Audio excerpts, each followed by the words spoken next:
За ерөөл дүрнэ үү? Бид нар өнгөрсөн хугацаанд Йошуа номыг үзээд явж байгаа тийм үү? Эхлэл, гитлэл, тооллого ном дууссан. Ойролцоогоор 100 гаруй 200 төгрөгөөр хэмжээний хичээл болсон байна. Одоо эх жилийн 2 сар гэхэд бид нар 3 дахь жилдээ орж байгаа. Цуглаар Библийн үдсээр яваа. Йошуа ном маань бидний сайн мэдж байгаачлан 1-р бүлгээс 12-р бүлэг хүртэл дайны тухай гарч байгаа. Канаан газрыг бүхэлд нь эзлэхээр Израильчүүдийн дайны тухай. Гэт 13-аас 21-р бүлэг хүртэл эзэлсэн газрын хуваарлалт гарч байгаа. Бүх хүмүүст үнгүй газар олгож байна гэсэн үг. Гоё гоц. Яг гэвэл Бурхан тэдэнд Мосегээр дамжуулаад Лев, Дэд хууль, гитлэл, тооллого номд амласан энэ амлалтанда хүрч байгаа. Ингээ газар олголт явна. Газар олголт маань 21-р бүлэг дээр дууссан. Гэхдээ 12 овг аймгийн газрыг өгчхөд 13 дахь овг гэж бидний мэдэх байгаа тийм үү? Лев овгийнхан. Лев овгийнхан хаана амьдрах вэ? Энийг хамгийн сүүлд бичгч маань маш онцгойлон 4-7 хоногт биднэрт хэлж өгсөн. Лев овгийнхны өв бол би өөрөө бөгөөд Лев овгийнхны өв бол газар эд материал биш. Миний тэдэнд өгөх үйлчлэл юм а гэдгийг маш тодорхой зааж өгсөн байна. Энэ утгаараа Лев овгийнхны бас нэг өв нь миний хүмүүс надад миний өргөнд өргөх өргөл нь тэдний амьдрах, идэж уух, амьдрах өв болох юм а гэдгийг ийм 3 өвийг Лев овгийнханд өгөөд ингээд овг бүрээс 4 газрыг хотуудыг Лев овгийнханд амьдрах газар болгон гаргаж өгсөн байна. Нийт 46 хотыг Лев овгийнхан хүлээж авсан гэсэн. Гэхдээ та бүхэн сайн бодоорой. Бурхан өөрөө Лев овгийнханд та нар энэ газрыг эзэлгээд газар эзлүүлээд тэднэрт өв болгож өгөх байтал үгүй бол өөрөө шинэ газар гаргаж ирээд өгөх байтал яагаад 12 овг аймгийг та нар Лев овгийнханд газар гаргаж өг гэсэн юм. Энэ нь Бурхан Лев овгийнхны нөгөө 3 дахь үетэй өвтэй Израилийг холбож өгч байгаа. Юу гэж холбож байгаа вэ гэвэл та нар Лев овгийнханд газар гаргаж өгөх золиосыг би биш, Бурхан биш, өөр хэн нэгэн биш, та нар өөрсдөө гаргах ёстой.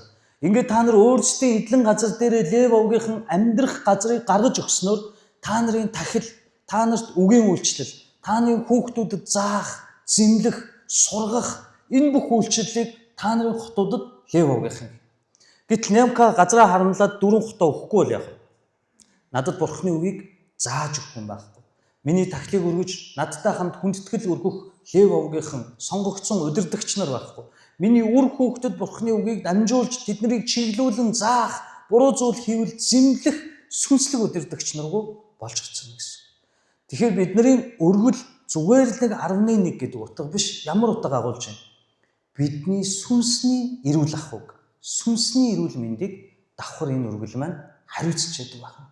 Энэ утгаараа Лев овгийнханд та нар өөрсдийнхөө өвөөс золиос гаргаад газар гаргаж өг гэдгийг Бурхан тушаасан. Ингээ 21-р бүлэг өндөрлөж байгаа. Өнөөдөр 22-р бүлэг рүү бид нэр 22-р бүлэг маань бүхэлдээ Захаас 22, 23, 24 бол Захаас байна. Энэ Захаасаас хамгийн түрүүнд 12 овг аймгаас Йошуа одоо зөндөө олон жил дан хийсэн тийм үү. Түүний найз Калеб гэхэд 85 таа байсан шүү дээ. Ингээ 7 жилийн турш дан хийсэн хэр хэдийнэ ир гарцсан, нас өндөр болсон. Одоо мөн Мосегийн араас явах цаг болж байна. Ингээд ирсэн чинь Йошуа 12 овг аймаг болон Израильчуудад сүүлчийн Захаас чаленж сануулгыг Бурханы үгэн дотор өгч байгаа. Та нар ингүүл ингэ шүү. Та нар дуулуургүй бол ийм айхтар юм болно шүү. Та нар ингэж амьдрах ёстой шүү гэх нандин Захаас. Над мэтийн ийм жижигхэн пастрын номлол биш. Энэ бол Бурханы агуу хүн Йошуагийн номлол бөгөөд сануулга сүнслэг Захаасуудыг Йошуа хэлж өгч байгаа. Бүх овг аймгаас Юда овгийг онцлоод ирсэн бол одоо яаж вэ? Одоо сүүлийн Захаасаа хинээс эхлэх бол гэж бид нар боддог. Тэгвэл хинээс эхлэх вэ гэвэл хамгийн хол очиж амьдрах овгуудаас Йошуа эхэлж байгаа. Яг гэвэл Сис ордонд 10 овг аймаг үлдсэн байна. Транс ордонд Манасагийн тал овг, Рюбен, Гад овгийнхан байна. Тэгэхээр одоо энэ Манасагийн тал овгч яах ёстой вэ?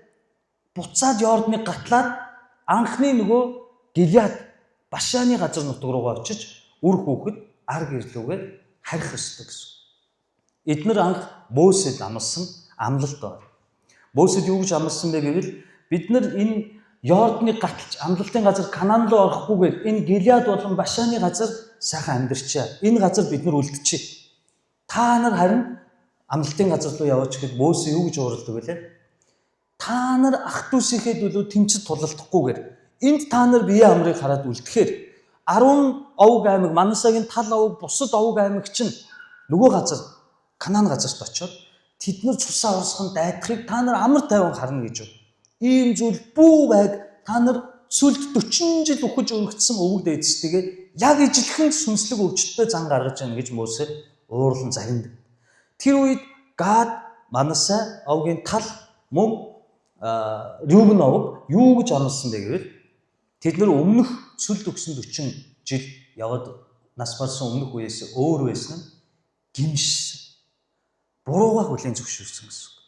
Гимшдэг нэгэнд эзний хаанчлал зай байдаг гэдгийг хүлээн зөвшөөрч байгаа. Эзний хүн гэхээр Христ итгэлт хүн гэхээр алддаггүй төгс хүнийг хэлдэг биш. Алдсан ч хизээ гимшихэд бурхан руугаа ирэхэд бэлэн зөөлөн даруй зүрхтэй амьдардаг хүнийг Христ итгэгч хүн гэдэг. Христ итгэгч хүн гэж төгс хүнийг хэлээд байгаа юм биш. Христ итгэгч хүн гэдэг бол даруугаар эзэн бурхнаа хайж буруугаа хүлээн зөвшөөрж гимшил доор нулимстай амьдардаг тэр нэгнийг хизээд зүрхэнээ эзний өмнө намайг уучлаарай. Миний буруу гэж хэлэх бэлэн зүрхтэй даруй нэгнийг Христ итгэгч хүн. Есүс ихэн гэж нэрлэдэг. Энийг бид нар сайн бодох хэрэгтэй. Та бодоорой. Бидний амьдрал янз бүрийн өнгө төрс байдаг ч бид нар өөрсдөө янз бүрийн загалмаа үрж байдаг. Агаарт өөрийн гэсэн үнэр байдаг уу? Байхгүй. Тэгвэл та боддоо агаар яг нэг төрлийн үнэртэй байсан бол бид нар яах байсан бэ? Бид нар залхна. Хичнээн гоё анх үнэртэд гоё үнэртэй, Chanel-ийн үнэртэй усаар энэ дэлхийн бүх агаарыг сольчих. Тэгвэл бид нар тун удахгүй тэр агаарын үнэрээс залхна. Агаар үнэргүй учраас бид нар насан турш уйдахгүй амьсгалсаар амьдардаг. Тэгвэл ус амттай амтгүй болдгоо бороо амтгүй. Усанд ямар нэгэн бананы, ямар нэгэн алимны, ямар нэгэн жуусны амттай байсан бол бид нар тун удахгүй уснаас залхна. Яагаад? Амт байгаа учраас. Амт байгаа учраас. Ус амтгүй учраас бид нар насан турш усууж амьдардаг. Залхдаггүй, өөддөггүй. Яагаад? Ус амтгүй учраас. Яг уу шиг хүмүүний амьдрал гэдэг өөрөө ийм амтгүй, чанартай, өнгө зүсгүй гэдэг. Энэ нь юу хэлж яана гэхээр өнөөдөр инээж байвч маргааш өөлөх өдөр байж болно. Өнөөдөр уйлж авч маргааш инеэх өдөр байж болно гэдгийг Бурхан биднэрт хувь тавилан болгон заяасан юм. Хэрвээ энэ яг ус амттай шиг, агаар үнэртэй шиг амьдрал нэг төрөл болчвол бид нар хизээч ирүүл сэтгэхгүй юм. Та юугаарч насан турш юугаарч дутхааргүй хэдэн тэрбум доллартай бол та бид нар завхарна. Та бид нар жаргалд ташуурна. Жаргалд аахгүй зовлон гэж нэг хүнд байдаг хэцүү зам байдаг. Бид нар гажуудна. Бид нар эзэн бурхнаас холтно. Тийм болохоор биднэрт өлсөх, цангах, дутагдах цаг бас хэрэгтэй байна. Бас байна. Хэрвээ насан турш гуйлах чи явуул яах вэ? Та мөн адил амьдралаас залхна. Яг л үнрээс, яг л өнгнөөс залхдаг шиг та амьдралаас залхна. Тэгэхээр тэр дунд хааныг баяр баясгалан хэрэгтэй? Хань ижил, үр хүүхэд, гэр бүл, сүм чуулган, итгэлийн ахын дүүстэйг нөхөрлөх баяр баясгалан хэрэгтэй. Ийм учраас яг л амьдрал зүрхний цохилт шиг үргэлж идэг. Үүнийг Бурхан биднэрт бэлэг болгоод өгсөн. Зөвхөн аз жаргал, элбэг хангалуун байдлыг биш, бас алдаа оног, алдаанаасаа суралцаж ухаарах, бүдэрч унах, өөлөх, инех, алга ирээний өдрүүд Бурханаас бидэнд өгсөн ивэл юм. Тийм болохоор ядарч, зүдэрч, өвдөж, хавдж гэж өөлөн гомдлон гоншгонох бос. Мөн баян байна, сэтгэл хангалуун байна. Би юугаарч дутаагүй. Хэн намайг юу гэх би гэж бардамнан сайрах бос. Өдөр бүр ус цагаар мэт хэрэгтэй эсний хайрыг бид нар дурсаж явах ёстой. Яг энэ утгаараа Башан, Гилеадын баян тансаг нутгийг харсан Манасагийн таловг, Рюбен, Гад овгийнхан алдаг шахсан. Гэхдээ би юу гэж хэллээ? Христ итгэгч хүн гимших зүйл. Корагийнхан Мерибийн хаднаас ус гаргах үед, Рефидимд хаднаас ус гаргах үед, Синий цөлд явах үед, хорой буулан дээр үгийг авах үед, тэр үед байсан хүмүүс Израильчууд гимшээгүй. Мосе энэ маннагаас чинь залхаж байна. Энэ бүдэн шувууны махнаас чинь залхаж байна. Усуумаар байна, амармаар байна. Энэ үүлэн багн галан багнаас чинь залхаж байна. 40 жил цөлд явахдаа тэд нэр ингэж гомдлсон учраас, гимшээгүй учраас Мосегийн талаар хов жил тараасан, эсэргүүцсэн Мириам, Аарон, Селофихадын 5 охин гэх мэт олон итгэлийн баатруудыг гутаанд оромжилж байсан учраас Бурхан тэднээс нүрээ буруулсан. Харин яг ижилхэн алдааг Манасегийн тал овг Рюбен Гад овгийнхан гаргасан боловч яагаад Бурхан тэднээс нүр буруулаагүй вэ гэвэл тэд нар Мосег зэмлэх үед гимссэн. Гимшин идэх чинь за яах вэ? Тэгээ намайг уучлаарай гэж ярьдаг хүний үгийг хэлдэггүй. Гимшин идэх чинь ах дүү нэрийнхээ өмнө хүндэтгэлтэйгээр өөдгөө намайг уучлаарай. Би үнэхээр мдэггүйдээ ийм алдаа гаргасан байна. Миний буруу, дахиж алдаа гаргахгүй гэж амьдралаа засаж залруулж байгаа хүнийг хэлдэг. Энэ бол гимшил. Ингээд Мосе тэд нар амлахдаа юу гэж амласан гэвэл гимшлийг дагаад үр жимс байх хэрэгтэй. Зүгээр л гимшэд орхичоогүй. Мосе бид нар үр хүүхэд настангуудаа энэ Сис Йордны Транс Йордны газар нутагт үлдээч. Гилеад Башаны газар нутагт. Харин Сис Йордан руу явахдаа үлдсэн 10 ах дүү нар бүх Канааныг бүтэн эзлэх хүртэл бид нар бүх танд хамгийн түрүүнд оръё. Энэ дайныг дуусаад бүгдээрээ өөрсдийн өв болох газар авах хүртэл бидний нэгэн ч өөрсдийн майхан руу Сис Йордан Гилеад Башаны нутаг руу буцахгүй гэж амласан. Өнөөдөр тэд нар энэ амлалтанд хүрч байна. Тийм учраас Йошуа тэднийг сайшааж. Нэгээс би 5 хүнд уншиж өгье. Йошуа тэгээд Рюбенчуд, Гадчуд болон Манасегийн хагас овгийнхан нөгөө Гилеад Башаны нутаг руу Йордны гатлаад буцах ёстой. Энэ 3 овгийнх нь хамгийн түрүүнд Йошуа дуудаад тэдэнд эзний зарц Мосегийн та нарт тушаасан бүхнийг та нар сахиж мөн миний та нарт тушаасан бүхэнд миний дуу хоолойг дагаж байсан. Та нар өнөөдрийг хүртэл ах дүү нараа хизээж орхилгүй. Харин Бурхан эзнийхээ тушаасан үүргийг үнэнчээ сахиж байв. Харин одоо та нарын Бурхан эзэн амлсан ёсоор ах дүүсийг та амруулав. Иймийн тул эзний зарц Мосегийн та нарт өгсөн Йордны нөгөө талдах эзэмшил нутагтаа буцаж майхнуудаа очицгоо. Одоо яаж вэ? Амлсан амлалтанда нэгэн ч буцаагүй. Та нар 7 жил үр хүүхэд, хань ижил, настнууд, нутаг, гэр орноо санах уу? Хиннийхэн төлөө нь хамаагүй бусдын төлөө амь тавинд айдахдаа эднээс нэгэн ч ганцхан ч майхан руугаа буцаагүй. Хэрвээ Нямка шиг над шиг сул дорой нэгэн байсан бол байж байгаа Йошуа 6-7 жил байлдчихлаа. Би нэг 7 хоног Гилеад руу очиод гэр бүлтэйгээ уулзж нэг амарчд үрээд ирэх гих байсан байх. Харин нэгэн ч над шиг ингэж гонширноогүй. Энийг Йошуа нүдээр үзсэнхүү учраас өнөөдөр Йошуа Гилеад Башаны баян тансаг нутгийг албан ёсоор зөвшөөрж байна. Өнөөдрийг хүртэл барьцаатай байсан. Хэрвээ амлалтандаа хүрэхгүй бол энэ нутаг танарах болохгүй гэсэн тийм. Харин өнөөдөр эдгээр албан ёсоор газраа авч байгаа юм. Яаж вэ? 12 овг аймгаас хамгийн түрүүнд авсан юм шиг атлаа. Сүнслэг нүдээр харуул хамгийн сүүлд нь авч байгаа. Хамгийн сүүлд нь авч байгаа. Бурхны хүн амлсан бол биелүүлэх ёстой. Биелүүлж чадахгүй амлах хэрэггүй. Энийг бид нар маш сайн тунгааж бодох хэрэгтэй. Энэ бол эзний хүмүүсийн, Христ итгэлт хүмүүсийн маш том сүрлэг байх ёстой. Усаагаар шиг хэрэгтэй. Христчийн ёс зүй. Энийг тэд нар биелүүлсэн учраас Йошуа тэднийг өрөөж өгч. Ингээд Йошуа зүгээр өрөөгд зогсохгүй. Би та нарт нэг шунал хөдөлмөр гоё өрөөлийг хэлж өгөө.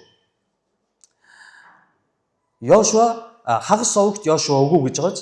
За би 7-оос уншия. Башаны газрыг Манасегийн нэг хагас овогт Мосе өгсөн бол Йордны наад тал буюу баруун талдах нутгийг нөгөө хагас овогт нь Йошуа өгсөн юм а. Энэ ах дүү нарынхын нутгийн дунд байв. Тэгээд Йошуа тэднийг өөрсдийнх нь майхан руу буцаан явуулахдаа тэднийг нэг удаа өрөөж. Майхнуудаа хөрөнгө арвин, сүрэг олон, мөнгө, алт, хүрэл, төмөр, хувцас ихтэй буцаж очив. Дайснуудаасаа олзолсноо ах дүүнээстэйгээ хуваа гэв. Рүүбний хүүгүүд, Гадийн хүүгүүд болон Манасегийн хагас овгийнхан Канаан нутгийг Шило дахь Израилийн хүүгүүдээс салж Мосегээр дамжуулан эзний тушаалын дагуу суурьшсан Гилеадын эзэмшил нутаг руу буцлаа. За энд удирдагч хүний зан чанар гарч байна. Тэднийг газрын өгсөн. Тэд нэр эцсийн баталгаагаа авсан. Газрын гэрчлэгээ, кадастрын зураг авсан гэсэн үг. Улаан шугам авсан. Тэгсэн чинь Мосе зүгээр явуулчихна. Мосег нь Йошуа тэднэрт юу гэж хэлж байна? Миний хамгийн унших дуртай нь та нар майхнуудаа очихдоо хөрөнгө ариун очих гэнэ. Ариун их хөрөнгөтэй очих гэж. Ойлгож байна. Үүн дээр мал сүрэг, мөнгө, аалт, хүрэл, төмөр, хувцас ихтэй очих. Багтаа биш, дунд зэрэг биш, ихтэй очих. Маш ихийг олцсноос та нар авч яв. Тэгээд тэнд нутгаас ахаад үлдсэн анд найз ах дүү нартай хуваалцаж. Та нар Манасэ, Рүүбен энэ хүмүүс амлалтандаа хүрсний дараа ямар баяр хөөртэй явж байгааг хардаа. Эднэр газар авцсан. Башан Гилеадын баян тансаг нутгийг авцсан. Албан ёсоор Бурхны хүнээр ёроолгдсон. Тэгээд эднэр албан ёсоор амлалтандаа хүрээд чөлөөлөгдөж бас магтаал сайшаалыг авсан. Бурхны хүний гайхамшигтай сүнслэг ёроолыг аваад зогсохгүй мөн материалын талаар та нар ариун их хөрөнгөтэй буц. Тих ёстой. Та нарыг хоосон буцаахгүй. Та нар эндээс хүссэн алт мөн хүрэлцэж бүгдийг ав. Тэгээд мөн ариун их мал эд дагуурстай буц. Бүр очиод бусдтайгаа хуваалцахаар хангалттай хэмжээнд олцсны зүйлсээс бүгдийг ав. Даах чинээгээр ав. Хідэн морин тэрэг, хідэн илжиг байна. Даах чинээгээр нь ачаад буц гэж. Та нар Аханыг санаж байна. Уул нэм ёроолыг авах байтал Ахан яадаг вүлээ? Төрүүлээд Ерихогийн хориотой алтнаас хулгайлаад майхан дотор нь очив. Ингээд Ахан тэндээ мөхдөг.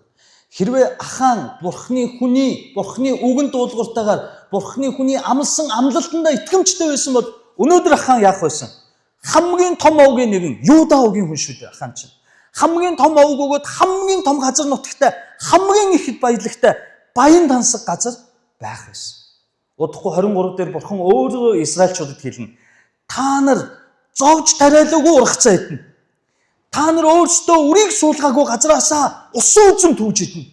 Та нар өөрсдийн хөлсөө урсгаж барьж босгоогүй хоттоо амьдрах болно. Энийг би бүгдийг та нарт өнгөө гэсэн гэж. Канааны сүрлэг хотуудыг тэд нар өв болгож. Ийм том ивэлээс Ахан юугаар дутцсан гэвэл өнөөдрийн уушигнаас, өнөөдрийн өөхнөөс маргаашийн уушиг дээр хүндээ хөнгөнөөс өчөж. Өнөөдөр чуулганд итгэмжтэй, үйлчлэлд итгэмжтэй, зоримог, шулуун, золиослог амьдрах тэр ирэн үед Ахан шиг зан гаргасан хүмүүс сүнслэг ивэлээс хоцорч. Харин энэ үед энэ Манасэ шиг, Манасагийн тал овог шиг, энэ Рүүбен шиг, Гадчууд шиг эцсээ хүртэл амлалтаа сахиж, гачигдаж, дутагдаж, амь 57 жилийн турш Канаанд дайдсан ч эцсээ хүртэл эзний өмнө амлалтаа сахин зогссон бол on time цаг нь ирэх үед Бурхан тэднэрт ямар ихийг өгж байгааг. Амьдрах баян тансаг нутаг, орд хаш, хотууд, малын дагуурс, алт, мөнгө, хүрэл, бүр хувцас сунар бүх зүйлээр нь Бурхан илбэг дэлбээр хангаж өгч. Ийм их хивэлийг аваад өрөөгдөөд ийм их өрөөлийг хүртцэн эднэр гэрлүүгээ яаж харих вэ? Аав ээж нар сайн мэдэн дээ. Би мужаа хийгээл гар хуруугаа тастаал надад бас айлын галтгооны ком хийгээл айлын авганарт загнуулаад хан ман олигтойхоо өрөмдсөнгүү барьсангүү гээл ингээл дүнгэж ашиг аваад нөгөө хамт ажилласан найзуудтайгаа ашиг хуваагаад нэг 150-60 мянган төгрөг наагддаг гэсэн.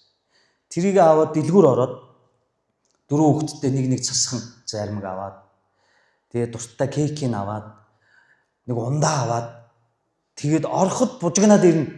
Өгөх юмтай сэтгэл хангалуун алах тэр алхалт жаргалыг та нар мэдэрч ирсэн. Нэх гой урамтай алхах. Юу машин тэрэг цаашаа.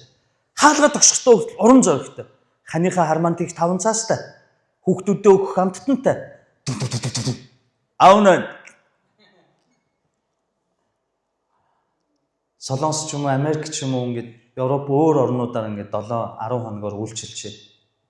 Буцахад өрөөгддөг шүү дээ тийм үү? Итгэгч нар өрөөдөг. Тэгээл нөгөө өрөөлөөрөө мэдхгүй ингээд ингээд нэг үнэртэй ус ч юм уу тий.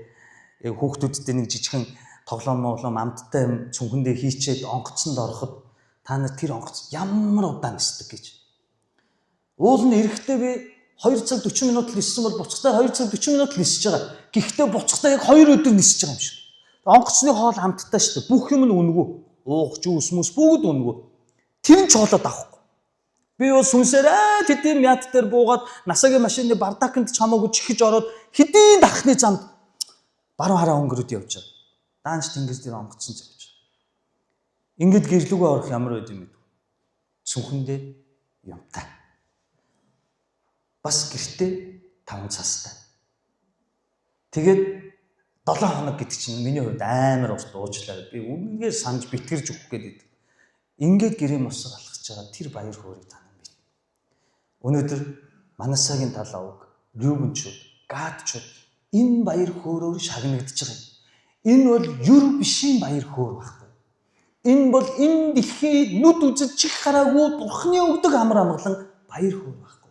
Энэ амар амгалан амлалтаа сахиж, гуйлагчин, бадарчин мэт орой болгон ихнэр хүүхдийнхээ зургийг утсан дээрээ хараад орой болгон дээр үеийн хүүхдүүдийнхээ жижигэн бичлэгийг тэр боожгоотой гүүж байгаа бичлэгийг хараад одоо залгуул Монгол цагт болж байгаа бол мянгаас ирсэн болов унтж байгаа болов ингэж бодон 7 жилийн дараа гэртээ харж тэднийг Бурхан яаж шагнаж байгааг.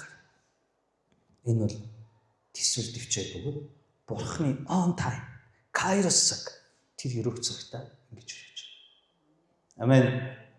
Би та бүхнийг ийм дэлхийн биш, садар самуу, архитал, шоу цэнгэний биш. Бурхны энэ амар тайван, энэ баяр баясгалан мэдэрсэн, гэр бүлдээ тарьсан, хань ижилдээ үнэнч, тань ижилтэйгээ дотн эрүүл саруул бурханлаг гэр бүл болох болтугай гэж эсний нэр өрөөж. Одоо асуудал байна. Би түрүү хэлсэн шүү дээ агаар өнгөхгүй гэж, үнэргүй гэж. Одоо асуудал гана.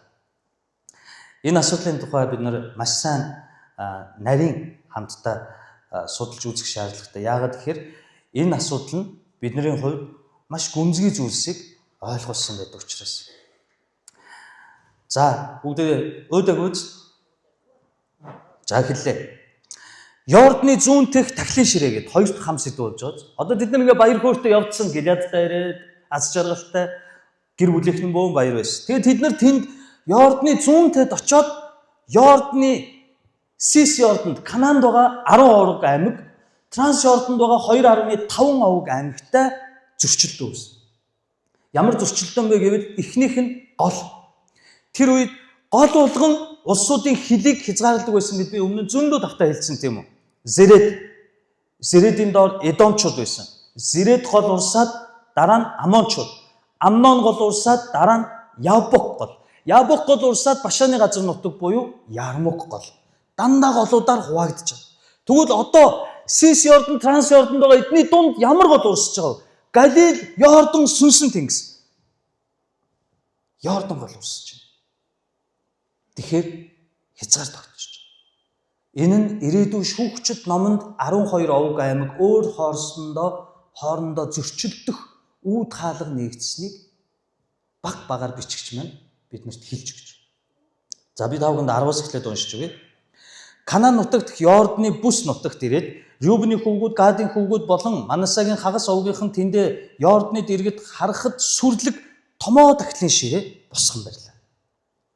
За Израилийн хүүгүүд үүнийг сонсоод харах тун Рюбений хүүгүүд, Гадийн хүүгүүд болон Манасагийн хагас овг Канаан нутгийн урд Йордны бүс нутагт Израилийн хүүгүүдэд харьяалагдах талд тахлын ширээ босгосон байна. Үүнийг сонсоод Израилийн хүүгүүдийн даяар хотол түмэн тэдний эсрэг явж дайтахаар Шилод сурлаа. Амар байна. Яагаад ингэх болов? Дүнгийн саяхан өрөөж явуулчаад одоо энэ 10 овог аймаг чинь Шилодод цуглаад Йордныг нэг гатлаад очих юм бол Манасагийн тал Рюбен, Гад овгийг юу ч устгах. Яагаад ийм шийдвэр гарах бол? Энэ бол Бурхны тушаал, түүний үг Библиэтэй холбоотой. Энэ шийдвэрийг гаргах болсон шалтгаан байна. Тэд нар өөрсдийн нутагт очиод томоо тахлын ширээ босгосноос болоод 10 овог аймаг тэднийг бүр мөсөн устгахаар Шилод цуглаад дайнд бэлдэж байгаа. Аимшигтай үйл явдал болж байна. Ах дүүнэрийн хооронд байж боломгүй хагарал үүсэж байна. Энэ үед яагаад ийм үйл явдал болсныг бид нар ойлгохын тулд Лев номны 17-гийн 8-9-ийг эхлээд үзэх хэрэгтэй. Лев номны 17 дугаар бүлгийн 8-9-ийг би та бүхэнд уншиж өгье. Тэгээд тэдэнд Израилийн гэрийнхнээс эсвэл та нарын дунд түр сууж буй аливаа ирмэл хүн цагаачиг хэлж дээ тийм үү харь үндэснүүдийг шатаал тахил эсвэл ядлах тахилаа тахиглаад түүнийг эзэнд өргөхөөр уулзалтын майхны үүдэнд авчрахгүй аваас тэр хүн ард олноос таслагддаг. Өөрөөр хэлбэл шатаал тахил өргөх биднийхээр хүндэтгэл магтаал өргөх тэр амтнаа бэлтчихэд заавал юуны өмнө гинөө майхны үүдэнд байх Бурхны зааж өгсөн тахилын ширээн дээр л өргөхгүй бол Бурхны ард түмнээс таслагдана. Тэгвэл майхан хаан байгаа. Хурдлын майхан хаан байгаа. Онцгой харин газар. Канаанд Шилод байгаа. Харин эдгээр Канаанд Шилод байгаа хурдлын майхны яг өмнө нь томоос том тахилын ширээ байдаг. Тэр тахилын ширээн дээр л та нар намайг зорж ирж хүндэтгэл мөргөл өрг, тахилаа өрг гэж Бурхан тушаасан байхгүй Лев номон дээр, Дэд хууль номон дээр. Гэтэл эдгээр яасан гэхлээр өөрсдийнхөө байгаа газар дураараа тахилын ширээ босгочихж байгаа. Тийм учраас 10 овог аймаг тэднийг устгахаа шийдэж байгаа. Яагаад тэд нар таслагдсан гэсэн үг. Яагаад хэрвээ тэгээгүй бол та нар миний майхны урд байх авчрахгүй аваас тэр нь ард олноос таслагдсан гэсэн үг. Тэгвэл нэгэн Сис ордонд 2 овог аймаг өөрсдөө сайн дураараа өөрсөндөө зориулаад тахилын ширээ босгоцсон бол таслагдсан бол харин үндэстэн тооцогдсон бол яах ёстой? Канаанчуудын нэг адил устгах ёстой байхгүй. Тийм учраас 10 овог аймаг Бурхны үгийг бариад Шилод цугласан гэдэг нь Шилод онцгой харин газар майхан байгаа. Тэнд Бурхны зааж өгсөн ориг тахилын ширээ байгаа. Энд зорж ирэхийг хүсэхгүйгээр тэд нар дур зоргоороо Бурхны үгийг зөрчин байж өөртөө зориулж тахилын ширээ босгосон учраас биднээс таслагдлаа ах түнэр маань гэд Израиль даяар хотол түмэн гэж. Ганц нэг овгууд биш. Даяар хотол түмэн нэг зүрхтэйгээр Шилод цуглаад дайн бэлтэж. Юунаас болоод юм? Үг. Бурхны тушаалаас. Яагаад Бурхан ингэж тушаасан юм? Яагаад заавал миний зааж өгөх газраа тахил өрг гэж тушаасан юм бол? Миний хурдлын майхны өмнө яг миний хурдлын майхны өмнө тахилын ширээ барих ёстой бөгөөд түүн дээр л тахил өрг. Хаанаас ч миний хүмүүс бол зорж ирж тахилаа энд өргөх ёстой. Өөр газар болохгүй гэж яагаад Бурхан ингэж хатуу сануулсан юм бол? Бүр надаас таслагдана. Миний зааж өгөөгүй газар тахилын ширээ босгод надад зориулсан ч хинт зориулсан бай тахил өргөсөн бол миний ард түмнээс таслагдана гэж ийм хатуу хуулийг Бурхан яагаад өгөх болсон? Би танад маш энгийнээр тайлбарлаж байна.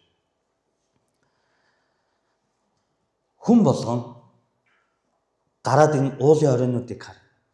Монголд уулын оройнуудыг, Эрдэнэт Сэлэнг. Уулын орой болгон дээр юу вэ? Овоо баг.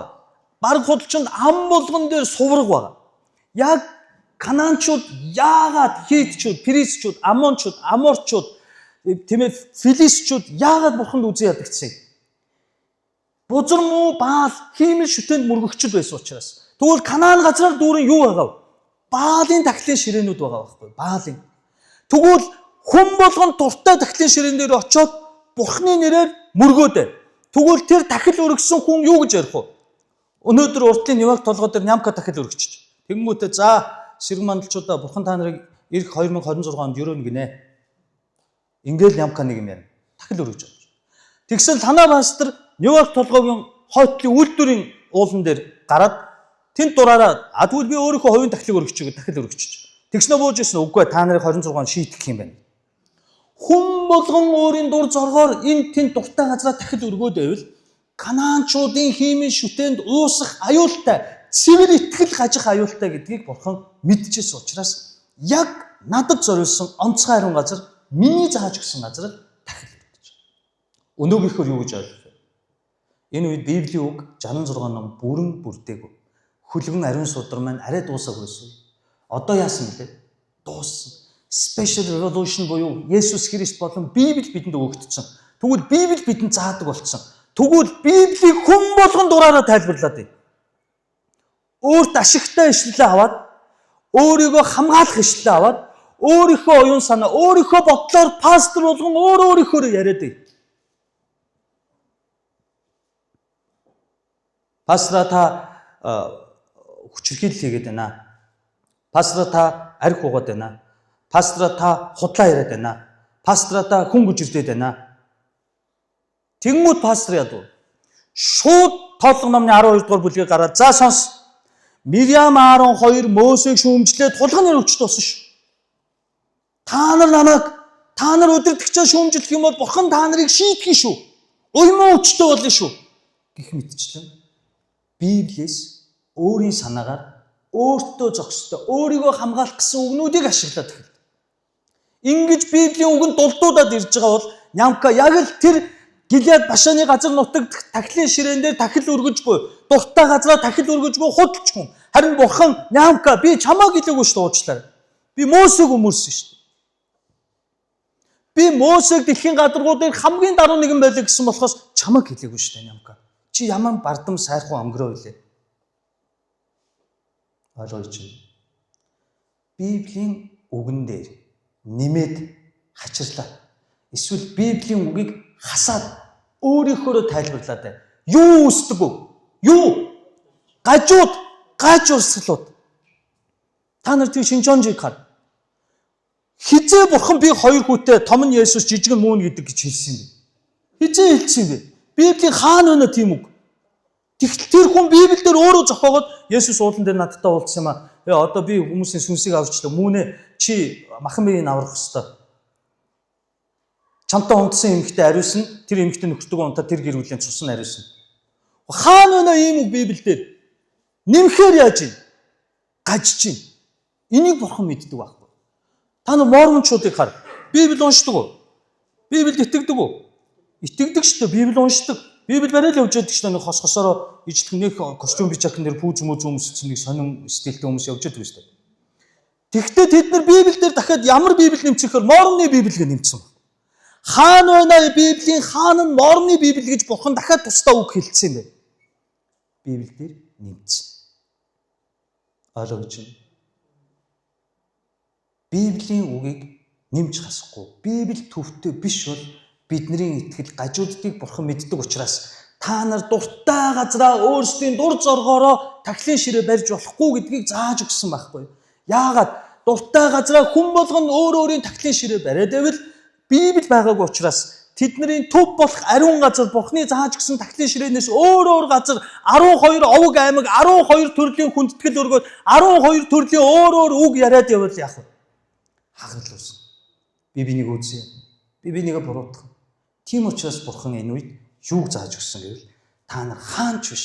Миний онцгой ариун газрын өмнө байх тахилын ширээн дээр л өөрсдийн тахилуудыг заавал зорж ирж миний ариун газрын өмнөх тахилын ширээн дээр л надад өрг. Түүний чинь би хүндэтгэл мөргөл гэж аав. Харин өөр газар өргөл өргсөн бол яана гинөө? Эвийн тахил, золиосын тахил, бусад тахилуудыг өргсөн байвал яана гинөө? Миний ард түмнээс тасдаг. Өөрөөр хэлбэл Нямка чи дур зоргоороо Библи тайлбарлаад байвал чи өөрт ашигтайгаар тайлбарлаад байвал Паул би ч юм уу оройд унтахтаа нэг аяг дар суудчихж байгаарэ гэд хэлсэн шүү дээ дагалдагчтай. Тэгээ ер нь Библиэлд нэг архитаар сууж болохгүй гэсэн хишлэл байдгүй шүү дээ гэд архитаад яваад байвал Библиэлд тамхи татаж болохгүй гэсэн хишлэл байхгүйгээ тамхитаад яваад байвал Бурхан намайг ард түмнээс таслана гэдгийг хэлж байгаа. Нямка чи надад биш өөртөө зориулсан тахилын ширээ бүү барь гэдэг нь чи үгийг битгий дулдуулж өөртөө ашигтайгаар ашигла гэдэг хэлээд байна. Ойлгож байна. Та нар ингэж ашиглаж байна. Яагаад ингэ сайн мэдээд байгаа гэж? Би увайгүй хоёр нүрттэй номлогч байхдаа Библийн үгийг зөндөө олоодаа өөрийгөө хамгаалах гэж ингэж ашиглаж ирсэн. Өөдгөө хоёр нүрттэй учраас би сайн мэдэж байна. Хулгайч хүн хулгайч анддаггүй шүү дээ. Тийм үү? Би сайн мэд. Би сайн шийтгүүлж, сайнд зохиос. Библийг Библиэр л тайлбарлана. Библиэлд нэмж болохгүй, хасаж болохгүй. Энэ гажид тооцогдно. Бурхны амд түнээс таслагдана гэсэн. Амен. Тийм учраас та нарын амьдралд хамгийн зохистой тэр тахилын ширээн дээр үнэн шудраг зүвийн заримдаа зэмлэлийн шийтгэлч байж болох тэр тахилын ширээн дээр талархалтайгаар тэр дааман хаалгаар талархалтайгаар 104 дээр хэлсэн шиг ороод баяр хөөртэйгээр эзний өмнө зогсоод шударгаар өөртөө цензуур тавь. Тэгээд хизээд гимшгэд бэлэн бай. Буруу зүйл хийсэн бол аава миний буруу. Би шангаа хүртээ гэж хэлэх.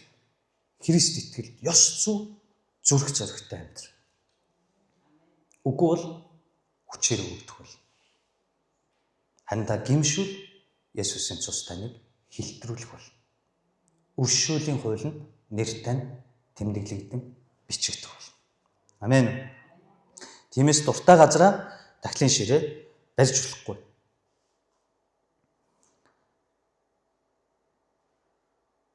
Дэд хууль номны 12 дугаар бүлгийн 5 дээр мөн дахлын ширээний талаар ингэж хэлсэн байна. Би тааг нь уншиж өгье.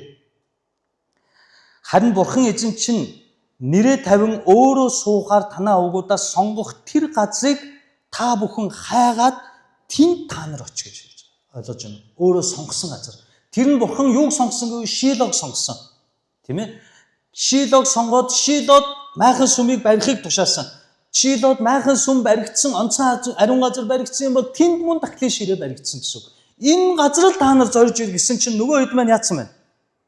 Йордны гатлаад амлалтын газрын гадна өөрсдийнхөө амьдрах Гилеад Башаны газар нутаг дээр дахлын ширээ барьсан учраас нөгөө 10 ууралж.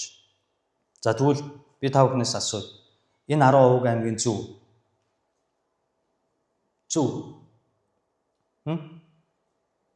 Яагаад болохгүй? Зөв. Бурхны үгийг зөрчсөн байна гэж үзэх нь зөв.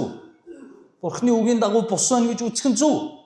Зөв штэ та нар чи төөрч юм уу? Яагаад эргэлзээд байна? Зөв байхгүй юу? Бурхны үгэнд жижигч бай, багч бай, ихч бай, өчүүхэнч бай. Имзэг хандахыг Бурхан өөрийн ард түмнээс хүсдэг.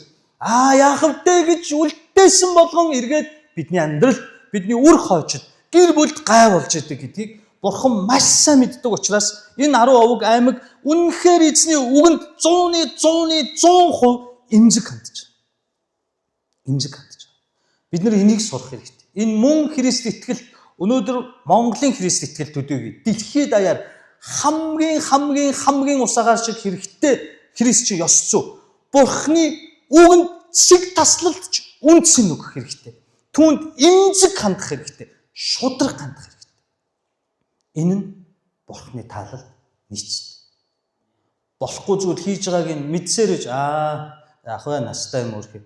Яах вэ бидний ялгаагүй бидний ахын дүүстэй өөрсөндөө ингээ дахин Йордны гатлаад Шилод ирж дахил өргөөл буцаж явж маав хэцүү байдаг үстэй зайлшгүй нүдэ анаа өнгөрчихгүй дөө гэх юм бол тэр цагаас эхлээд та яг ижил буруутан болж байна. Ойлгож байна. Ингээд тэд нар яасан бэ? Ямар шийд гаргасан бэ гэвэл 13 14 би тавг нь уншиж өгье.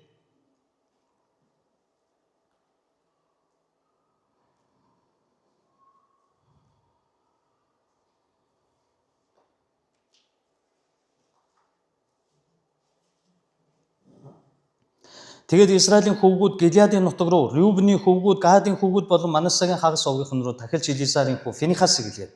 Түүнтэй хамт Израилийн овг бүрээс тусын эцэг өвгүүдийн бүлийн тэргүүн болох 10 удирдагчийг илгээв.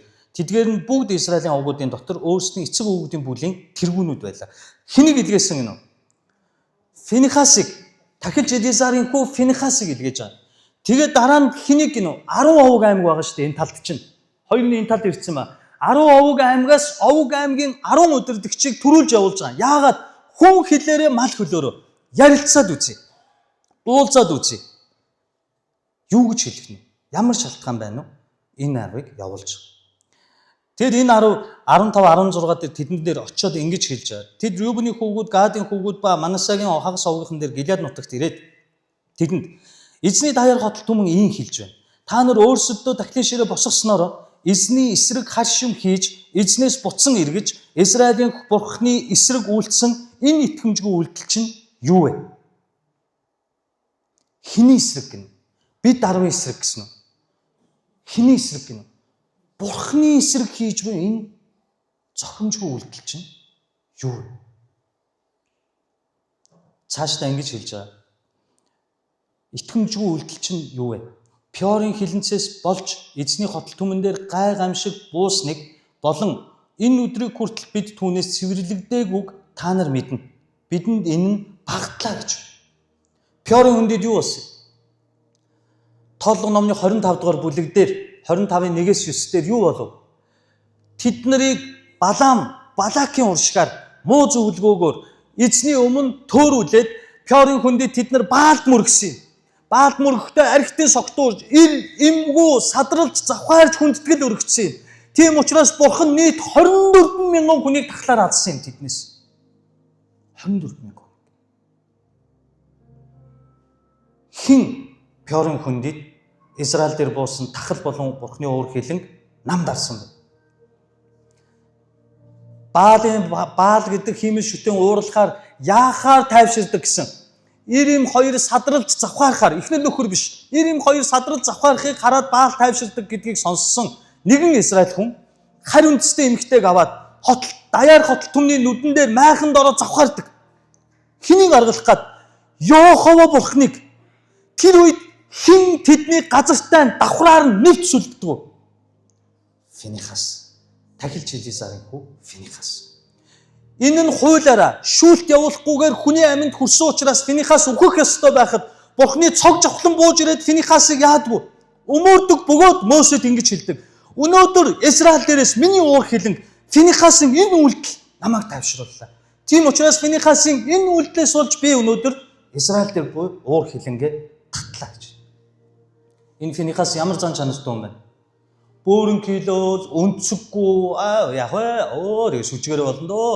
Яг ээ тэг явж яд юм доо гээл нүдэн балаж ихэн дүлийн явдаг хүн байсан байна уу? Түүнд шийдвэр байсан.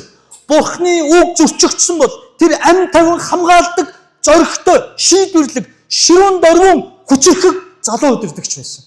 Тийм учраас Бурхан түүнийг таалсан.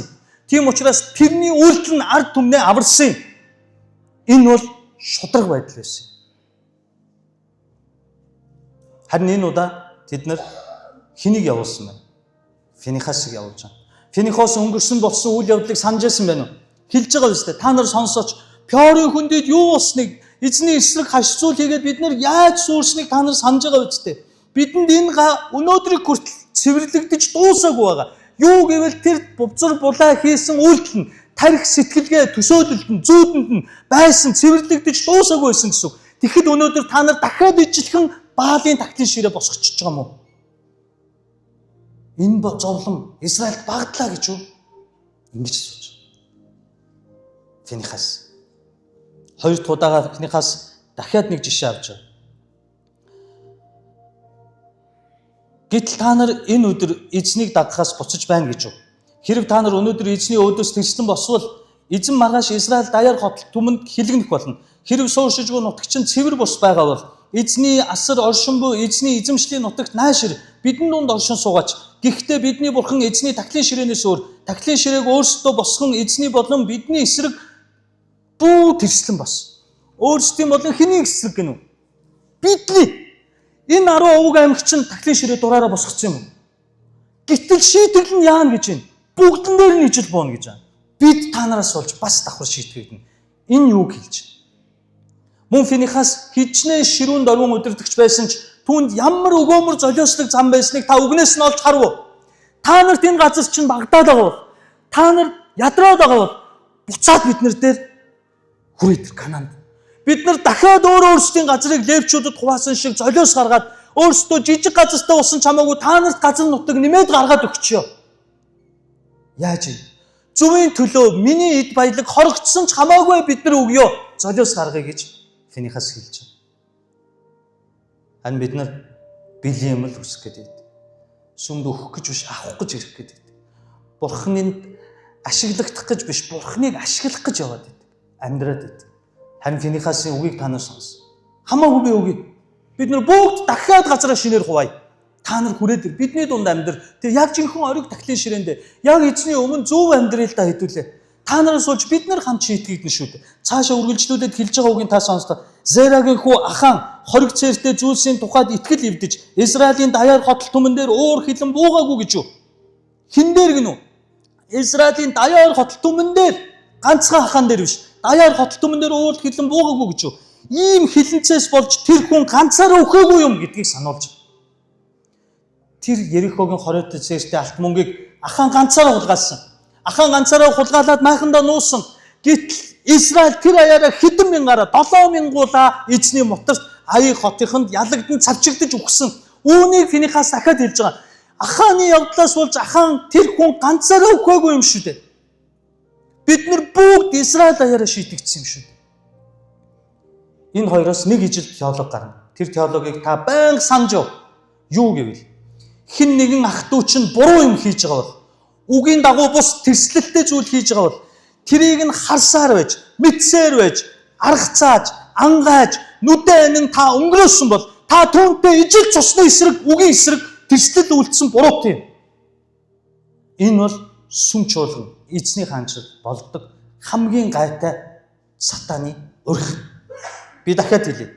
Хэн нэгэн ах дүү чинь эзний дотор, үгийн дотор бус тэрслэл бүхий буруу зүйлийг, гаж зүйлийг, болохгүй зүйлийг үйлдэж байгааг та хараад, сонсоод, мэдээд хараагүй юм шиг, сонсоогүй юм шиг, мэдээгүй юм шиг үл тоогоод надад ямар хамаатай юм. Яаковдээ хөрхийн настай юм. Яаковдээ хөрхийн энэ жоохон хүүхэд юм. Яаковдээ хөрхийн мэдэхгүй юм гэж дулдуудаад өнгөрөөсөн тэр даруйд та түүтэй ижил гэмтэн болж байгаа юм. Үүнийг Финихас жасмахандаа шингэтэл мэддэг учраас дахин хэлж байгаа юм. Серагийн хүү ахааны хориг цээртэй зүйлсэд итгэл эвтгэхэд Израиль даяар хотол түмэн шийтгэгдсэн бөгөөд ийм хилэнцээс болж тэр хүн ганцаараа үхээгүй юм шүү дээ.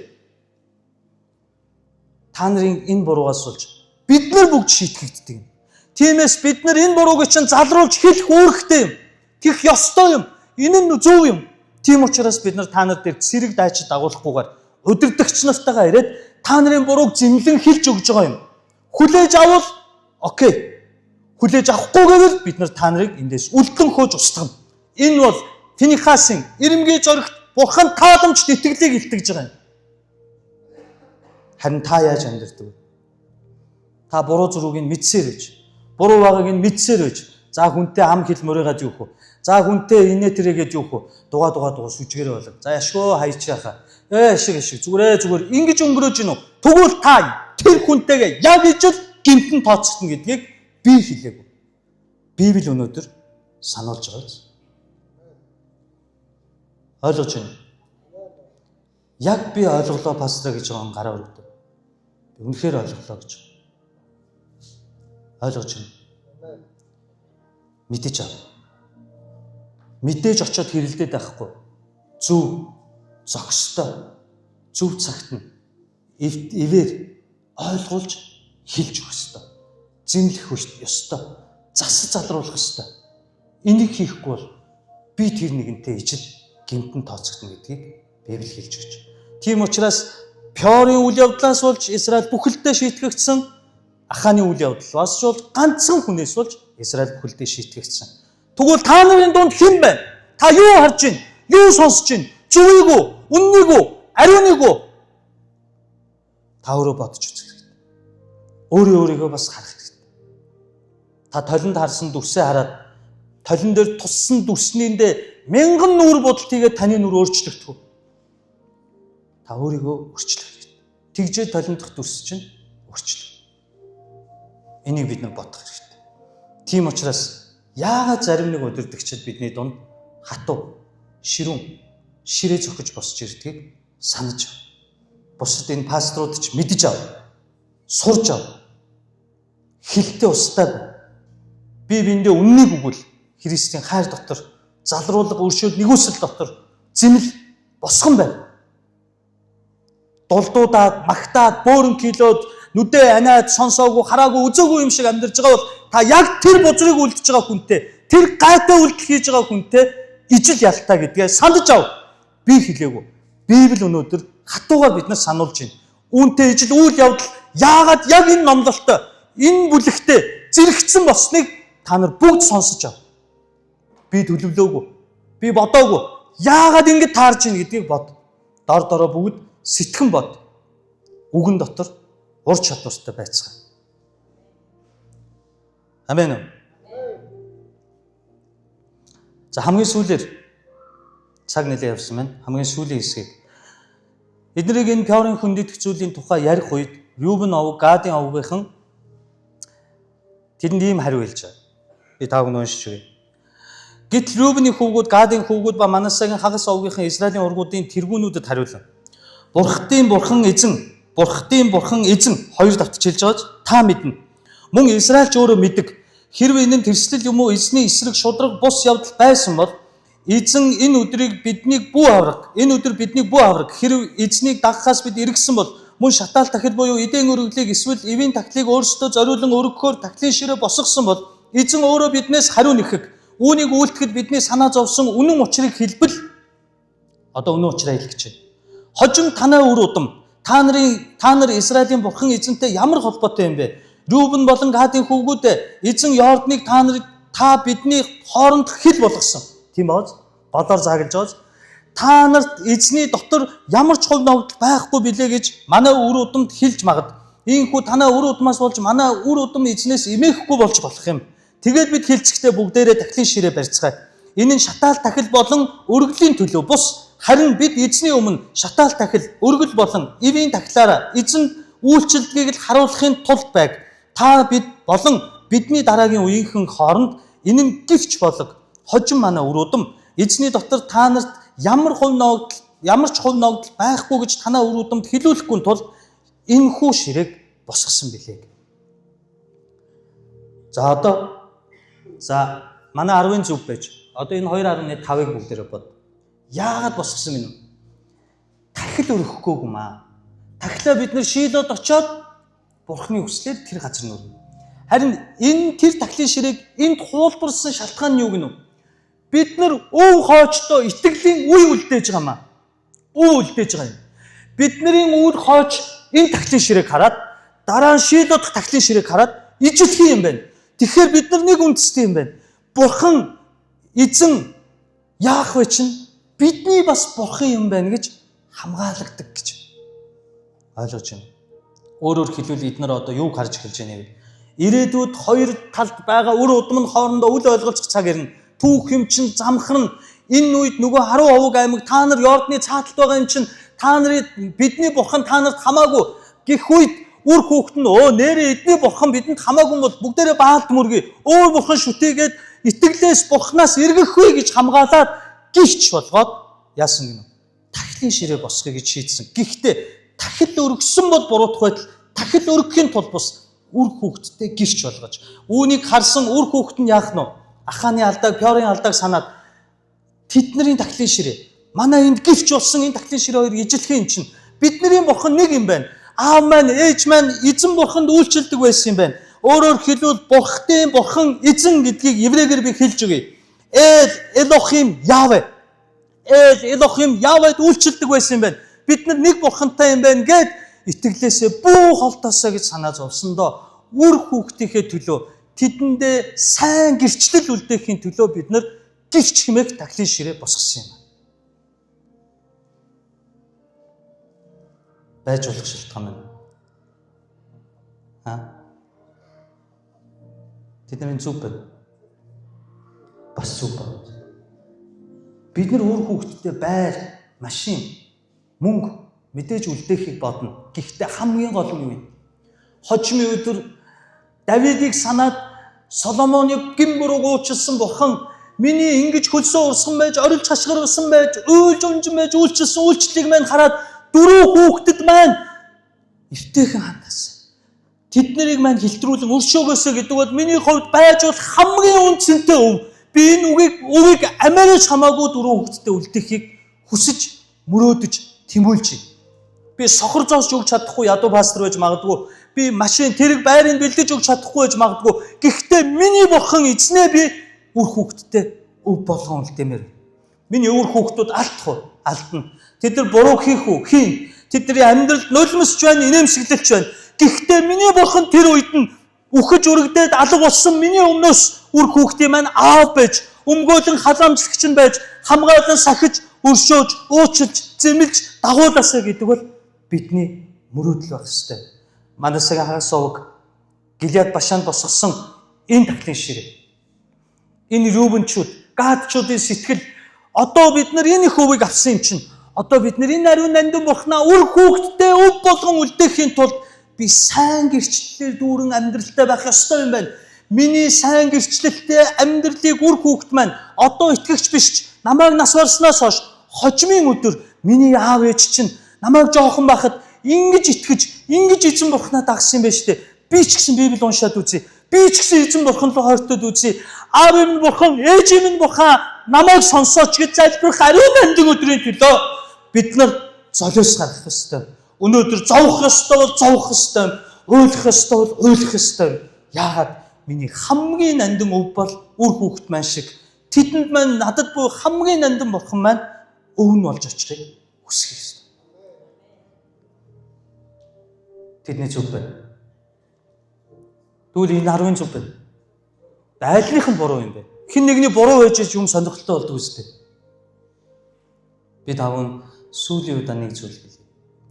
Энэ дэлхийд хүн байгаа газар заавал асуудал байдаг. Тэр асуудал донд хизээч хэн нэгнийх нь 100% зөв, хизээч хэн нэгнийх нь 100% буруу гэсэн ойлголт байдаггүй юм. Битгий тийм төлөвшөөгүйгээр амьдрах. Заавал гендээч би, гондоч би. Зодсон нөхөрд нь ч асуудал би, зодуулсан эхнэрд нь ч асуудал би. Араар тавьсан эхнэрд нь ч асуудал би, араар тавихад төрсөн нөхөрд нь ч асуудал би. Заавал. Тийм учраас бид нар Бурхны мэрэгэн ухаан, уучлал, өршөөл хэрэгтэй. Бусдыг ойлгох, Финихас шиг зүрх хэрэгтэй байгаа. Ярилцах цаг хэрэгтэй байгаа. Шүүн тунгаах, бодох цаг хэрэгтэй байгаа. Яах вэ? Бас дахиад яах? Залбирж асуух цаг хэрэгтэй. Би дахиад хэлье. Хизээч нэгнийх нь 100% зөв, нөгөөхнийх нь 100% буруу гэх ойлголт байдаггүй юм. Аль алийг сонсвол аль алинд нь алдаа дутагдал, аль алинд нь оноо зүв байдаг. Үүнийг сонсчээ.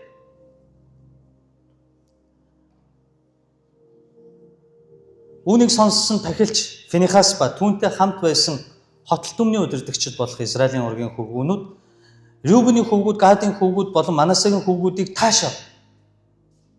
Яг сая та толгой тогсон шиг эдгээр яаж вэ? Яг буруу ойлгож шахаж. Шууд айн хийсэн бол ямар аимшигтай вэ? Гимгүй байсан ах トゥ угийнхаа цусыг урсгах байсан. Бид нар буруу ойлгож. Тэгээд юу гэнэ? Тахилч Элизарын хүү Финихас, Рюбений хөвгүүд, Гадийн хөвгүүд, Манасегийн хөвгүүд эзэн бидний дунд байгааг өнөөдөр бид мэдлээ. Учир нь та нар эзний эсрэг итгэмжгүй хашим үйлдэггүй юм байна. Та нар Израилийн хөвгүүдийг эзний гараас аварлаа. Тэгээд тахилч Элизарын хүү Финихас болон удирдагчид Гилеад нутагт буй Рюбений хөвгүүд болон Гадийн хөвгүүдээс салан явж Канаан нутагт буй Израилийн хөвгүүд дээр хариу үг авч ирэв. Энэ үг нь Израилийн хөвгүүдийн таалалд нийцсэн тул тэд Бурхныг магтаж. Рюбений болон Гадийн хөвгүүдийн сууршиж байсан нутгийг устгахаар тэдний эсрэг дайнд явах тухай дахин яриха болов. Рюбен болон Гадийн хөвгүүд энэ тахлын ширээг гэрч гэж нэрлээд энэ нь бидний дунд эзэн бол Бурхан мөн гэдгийг гэрч юм гэдгийг хэлж байна. Одоо та өр хүүхэдтэй мани доллар үлдээ.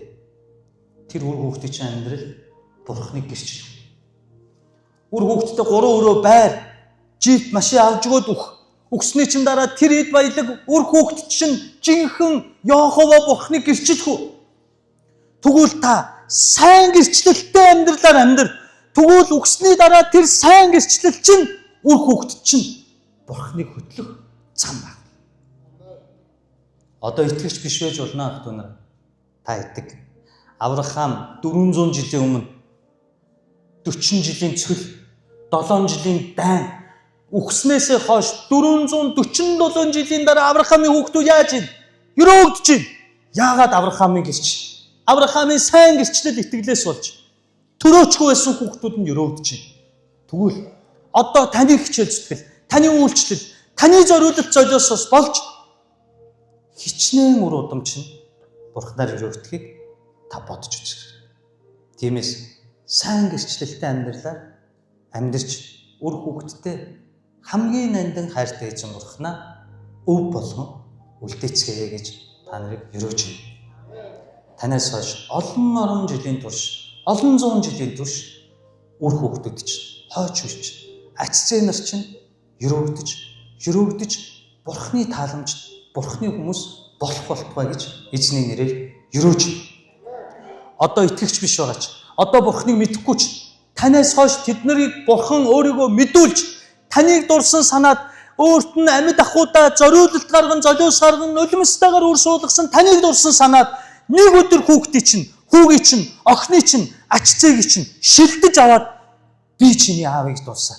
Ээжтэй чинь хийсэн залбирал гэрээг сонссоод дурсан санаад чамайг аврахаар ирлээ. Би чиний бурхан, чи миний хүүхэд болох болно гэсэн энэ гайхамшигт гэрчлэл хизээ нэгэн цагт биелнэ гэдэгт бат итгэсэн түүний хайртай хүүгүүд охид байх болтугай хэмээн эзний нэрээр ерөөж байна. Бүгдээрээ хамтдаа залбирanгуйцгаая.